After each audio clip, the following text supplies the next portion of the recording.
Good morning, everyone, and welcome to another Eco Insider TV.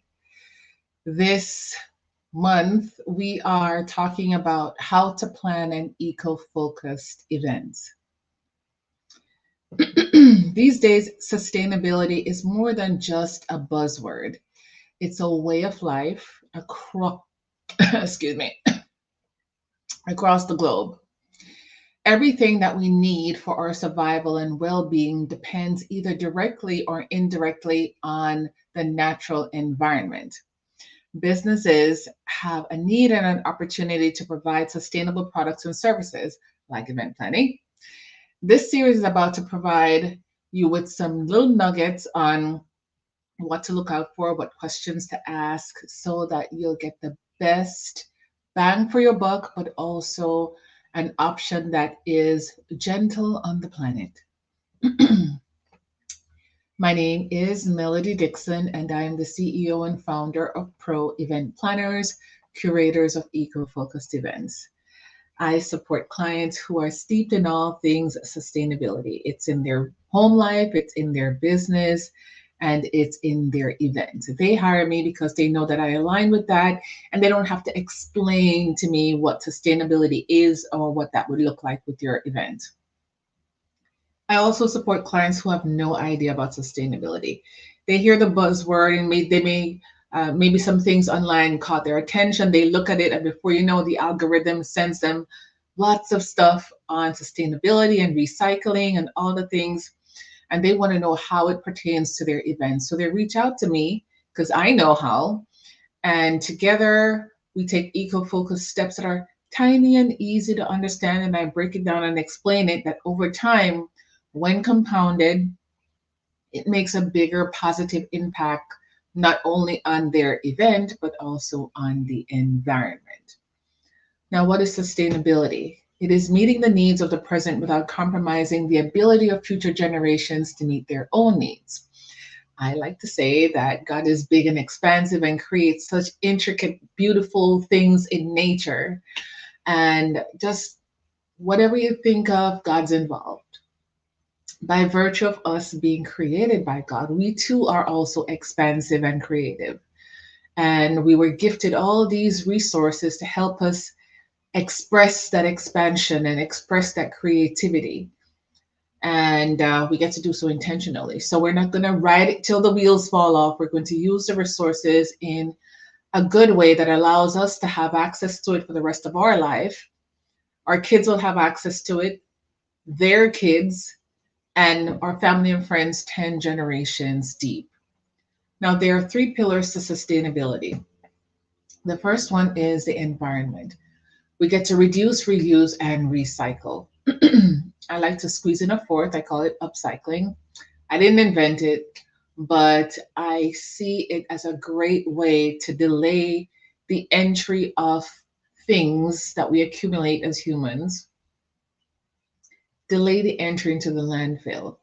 And so we take the things that would go into the landfill, maybe we paint it or we patch it and we resell it and give somebody else a chance to use that same thing for another expansive life, and maybe support them in making their life easier by giving it to them at an affordable rate and giving them something that's useful. There is this show, Container Masters, and they take all these old unused containers and they create tiny homes that people live in or rent out as Airbnb or Vrbo, whatever it is, vacation homes for themselves. And it gives it a whole new life. In fact, I saw an episode yesterday. This farm, I think it's in Texas. And the owner of the farm has had this farmhand there for like 25 years, and she's getting older and she wanted him to be closer to help her, not only with what's around the farm, but he knows where everything is because for being on the farm for 25 years, you know stuff, and she didn't know all of the stuff that he knows. So she got a container, I think it was like a 8 by 20, I think is the measurement, 8 by 20 foot container. And they built him a lovely uh, tiny home because it's just him. And, it has a little living room. You pull the bed down from the wall. There's kitchen. There's a counter for him to eat. There's bathroom. There's a loft for the bed. There's a closet. And there's a rooftop deck for him. So she made it really comfortable so he could live there comfortably. And I thought that was very kind of her.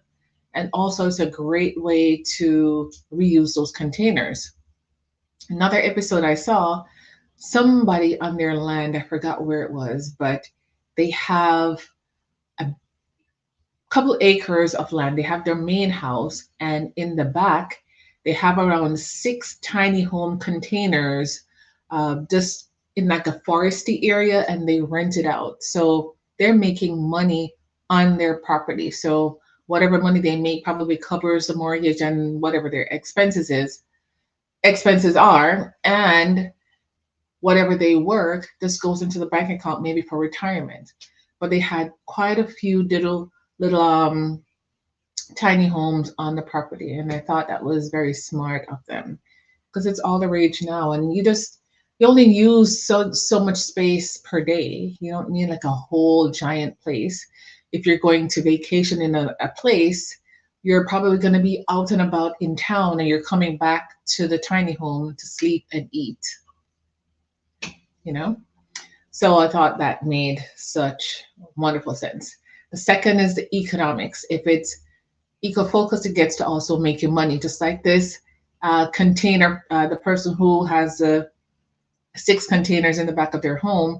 Yes, it costs money to get the containers taken to the house, get whatever permitting situation you need, get the contractors to convert it and furnish it. Yes. So you do spend money, but over time, as you rent it out, you make the money back. And then I want to say the containers like $10,000 or $12,000, and then to furnish it and everything was maybe another 10 plus thousand.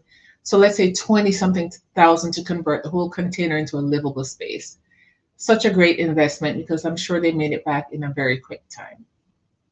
Third is social responsibility. We get to love each other as ourselves. So by being an entrepreneur, we create jobs, we help people uh, by hiring them, giving them the money. They in turn get to find a place to live, food to eat, take care of their family, and all the things that it takes to have an expansive life. So we don't just take the money and just blow it. We find ways to pour back into the community. Maybe we donate, maybe we volunteer, maybe we help people build tiny homes so that they can have a place to live that's affordable. Who knows? It doesn't have to look like what I say, it just has to be done. The end. So that's kind of social responsibility in my eyes. So today we are going to tackle another how to plan an eco-focused event. Last week, for all 5 days, we tackled finding the right venue, and we started off from deciding to include an eco-focused option in the planning stages of the event, what kind of facilities to look for, the elements that the facilities have, the elements that the vendors of the facility has. And when you get that comprehensive overview of what sustainability look like, then you can say, okay, this is the right venue or this is not the right venue. All right. So this week actually today, we're talking about eco invites. So what is the purpose of an invitation? And my friends, if you see me look up here, this is Instagram, down here, it's YouTube. The purpose of an invitation is to request or solicit or attempt to gather people to join you at a specific event. That is the purpose of it. And whenever you're having, if it's a formal Governor General ball all the way down to a backyard barbecue, invites go out. And the purpose is to let people know this event is happening and your presence is requested. Now, here are the elements of an invitation. It has to state the occasion. Is it a wedding? Is it the Met Gala? Is it a party? Is it a bridal shower, baby shower? Is it a meeting? Is it a conference? Is it a seminar? State the occasion. Then the date, time, and the place. Self-explanatory, because you don't want people just wandering around trying to hear the music and figure that that's you. No, they need a date, a time, and a place. What is helpful is if you mention if refreshments will be served or if dinner will be served. That way, if you have your average event of 4 hours, people will know should they eat dinner before they go there versus go there expecting a meal and only get uh, chicken satay or beef kebab, and that's just it. So mention if you're having refreshments. Is there like light refreshments where there's like a beverage and some wine and water, or is it like heavy refreshments where you have past hors d'oeuvres or displayed hors d'oeuvres and some kind of an open bar, or is it a full meal? Is it a plated meal or a buffet meal? Or will you have stations where there's a chef in front of a table and they're doing different things, maybe a carving station for roast beef, or one for salmon, or one for Asian food, or one for Mexican food? It doesn't matter. Inform your guest what the refreshments or food and beverage will be at the event. Then list any charges that may apply. Is there an entry fee? Is there a donation requested as a form of entry fee? And that donation could be, maybe it's a free event, but they're asking you to bring some toys for kids, or clothes for kids, or clothes for working women, or it doesn't matter. Some kind of payment of sorts. If it's required, put it on the invitation so people will be prepared, because you don't want them to show up at your event with nothing in their hand and then they get embarrassed. Then dress code. Dress code is so important. If people are invited to a wedding, and let's say the bride is one of those that doesn't want to see anyone in the color red at their wedding, they can put that on the invitation. That way, if it's on the invite and somebody shows up in red, whoever is at the door will say, I'm so sorry, you're not allowed in. And yes, it's not particularly a high vibing kind of thing to put on your invitation, but your event is your event and you get to have it however you want to. All right. If you're having an event on the beach and you say casual or beach casual, then they'll know, okay, sundresses and maybe some sandals. If it's a black tie affair, then they know like the ball gowns and the guys are in tuxedos, that kind of thing. If it's a backyard barbecue, then everyone, jean shorts and a t-shirt or a tank top or a swimsuit top, they'll get the vision. If it's a white party, then clearly, you don't want somebody showing up in red or blue. It's just full white, that's it. It helps people to understand the vibe and the look and feel of the event when the dress code is there. And that's something you want to put ahead of time. Like, you don't want to send a text the day before or something the day of and say, oh, by the way, we're doing white. That has to be on the invitation. So if people don't have that color in their closet, or they want to get something new in that color just for your event, they'll have the time frame to go shop around and find what they want. And then the RSVP method. That's just saying, RSVP means to say to whoever invited you, yes, I'm coming. And if I get to have a +1, I have the name of the +1. Or if it's no kids, then I get to RSVP, I'm coming as the adult. And if I'm doing that, then my kids they're not coming. If you don't specify no kids in the RSVP, then people will most certainly show up with screaming, crying kids at your event, which if it's a backyard barbecue or baby shower, it's not a thing. But if it's a formal event, it's going to be distracting. If it's a corporate event, it's distracting. All right. So RSVP can look like responding on an app or calling or emailing or texting. Any way you can communicate that you're coming to this event. All right. So we just covered what the invitation is, the purpose, and the elements. Now, if you're doing a formal invite, it can say things like, you're cordially invited. And it could be black body with gold lettering or silver lettering. It could be royal blue with gold lettering or white lettering. It could be black body with white lettering. All the formal eleganceness of it all says you're cordially invited or your presence is requested. That kind of formal speech sets a tone for the kind of event that's going to happen. All right. Informal. We'll say you're invited. You're invited to the birthday party. You're invited to brunch. You're invited to the bridal shower, baby shower. You're invited. You're invited to the birthday party. Plain and simple. So that's the informal. If you're going to go casual, come grab some burgers and brews, or potluck, bring BYOB. All the casual terms lets you know it's totally a jeans and t-shirt thing, maybe some flip-flops, maybe bring your swimsuit if it's a backyard that has a pool or it's at a public park. It's very casual. And the language and the look and feel of the invite will tell you how to dress and what to expect.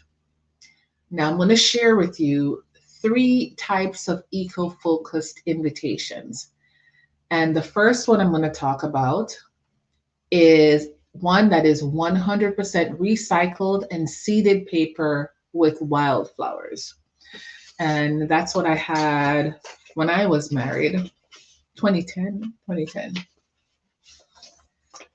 So this is what the invite looks like. For Insta, it's right here. These little flecks are seeds. And I can turn it around so you can see the little flecks right there are seeds. For YouTube, little flecks are seeds. So the paper feels like a cardstock paper. It's not flimp. It's almost like an index card, but it feels kind of fluffy because the paper isn't completely flat. Because it feels like it's more than just it's more than just a sheet of paper. And there's texture on it from the seeds poking through the pulp, but just to the natural bumpiness of 100% recycled paper that's made to look kind of rusticy. And so this was the color scheme of the wedding. It was turquoise and orange. And the colors look vibrant, beautiful. See the little seeds? I've had people who planted it and got the wildflowers. I saved mine just for the memory of it. Now, it does cost a little bit more than your regular invitation, but by virtue of it being 100% recycled and it has the seeds in it, gosh, they even have invitations that have seeds for vegetables and herbs. So the options are endless. As long as you can bury a seed in the paper, absolutely go for it. And I'm going to post a picture of the back part after, just so you can see for my Instagram people what that looks like. Yeah. And here, all the seeds again. There are many companies online that offer this kind of invite. And I would say if you're depending on your budget, of course, if you're having a small wedding, like mine was 70 people back in the day. And I'm thinking about 50 invitations because it was like mainly 35 people and their dates. Small, intimate, family, friends, people I talk to every month, every week. Anybody else, they would hear about it after. It's all about intimate connection and not just having a big wedding just because you can. So because the wedding was smaller, I was able to spend a little bit more on the invite. And back then they called it green weddings. Now it's eco-focused and sustainable. Number 2, Evite. This is an invitation website that has been around for quite a while. It allows you to use some already created templates to create the invitation, and you email it out to your attendees. They can RSVP, yes, they're coming, no, they're not coming, or maybe. And they can put the information on +1, or maybe they can post pictures and ask questions. You can have the directions there with a map, all the things for them to find you. And from the Evite, I think you can click the map and it opens up into, I want to say, Google Maps or some kind of GPS type situation to get you from your home to the venue. What I like about the Evites is that if there are any changes, let's say there's a date change or a dress code change or whatever it is, you update it real time in the app and everyone is able to get the information and ask questions or post pictures or anything like that. Even after the event, you can post your pictures in the app and everyone can download it if they would like. The third is Eventbrite. This is for a bigger type event. This is if you're having a concert and you're selling tickets or having a seminar or some kind of training and you're selling tickets or packages, books, whatever it is, you can all have it on that app. And it does have information on the website. You can put information on the speakers and the venue and ways for them to get there and any auxiliary services that you're selling, whether you're selling dinner tickets or after party tickets, you can have that all in Eventbrite. But those are for bigger, more involved events. So home events, Evite is fine. Even if it's a wedding, you can do Evite. Eventbrite is more if you're selling tickets for that. Now, another option that I didn't put, this is like what I'm squeezing in because it depends on how you feel when people judge you. Let's just say that. My intention with sharing this as an option is so that you can maybe redirect your funds to other things. And that is using WhatsApp group, WhatsApp video to communicate. So all the people that you're inviting to your event, add them to a WhatsApp group. You can use Canva or any of the myriad of other apps and softwares to create a flyer or an e-card, and you can post in the group and have people say that they're coming. You just have to scroll through the conversation to see who said yes and who said no. So there's a little bit of legwork with that part. You can even do a WhatsApp group video and visually invite everyone to the event and point out that here is the post with the picture of the card. They can say, yes, they're coming, no, they're coming, and hit reply to that card and RSVP that way. So from the WhatsApp video, you can invite everyone, give them the address, all the things, dress code, answer any questions live right then and there. Also, when you post it in the WhatsApp group, it'll have the address and everything that they need there as well. Even under that post with the picture, you can put a link to the address. So as they're driving, they click the link, it opens up to Google Maps or whatever GPS system they use, and it takes them to the venue. You can even make it a little bit more interactive. Like, here's a picture of the venue from the outside. There's lots of parking here and there. You send them maybe something daily or weekly, depending on how far ahead you start the process.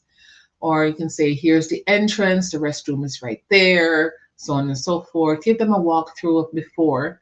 And on the day off, you can say, okay, parking lot is getting full. When you come in, go towards the back left of the property. There's some parking spots over there. However it is, but it's real time communication. Now, some people may feel that if they do invites that way, that they'll be judged by some family member. And friends, let me tell you, somebody judging you can't physically hurt you. People are going to judge you anyway, whether you do or don't do. My friend Charmaine, one time we were working at this hotel in Fort Lauderdale, and we had a director of sales that was just special, let's just say. And she said, if you poop to the right, you're wrong. If you poop to the left, you're wrong. So it doesn't matter what you do. People are always going to judge you. So if you feel like using WhatsApp as an invite is as the best option for you, go for it. Go for it. All right. The next reason why I'm recommending that is if you spend money on an invitation, let's say it's a good $2, $3, $4, even $10 per invite, depending on how elaborate it is. If you do an evite, it's way less, and you'll have the money that you can redirect into something else that you want. Maybe you can bump up your low centerpieces to a high centerpiece because now you have quite a few $100s to spare. You can bump up your DJ, or you bump up your music from a DJ to a live band. Or you can keep your DJ but add a live entertainment during cocktails or during the dinner service. There's so many different options there. All of this could be a lot for people to manage. So I'm going to take care of that for you. For Instagram, the link is in the bio. For YouTube, the link is in the description of the live. Have any questions on it? Let's connect. My name is Melody Dixon, CEO and founder of Pro Event Planners, curators of eco-focused events. My email address is info@myproeventplanners. When you click the link, it takes you to the website. Click on the packages page. It takes you to the Pro Event package. This is my hashtag Hire It Done for you. We can talk about what you want for your event, the look and feel. If you had more money, what would you want to spend it on, so that we can scale down on the invite, but elevate maybe the event furniture, maybe elevate the flowers, elevate the entertainment, whatever it is. We get to talk about that. I take your wish list, marry it with your budget, and I hit the ground running and take care of it for you. All right. Any questions, email me at info@myproeventplanners.com.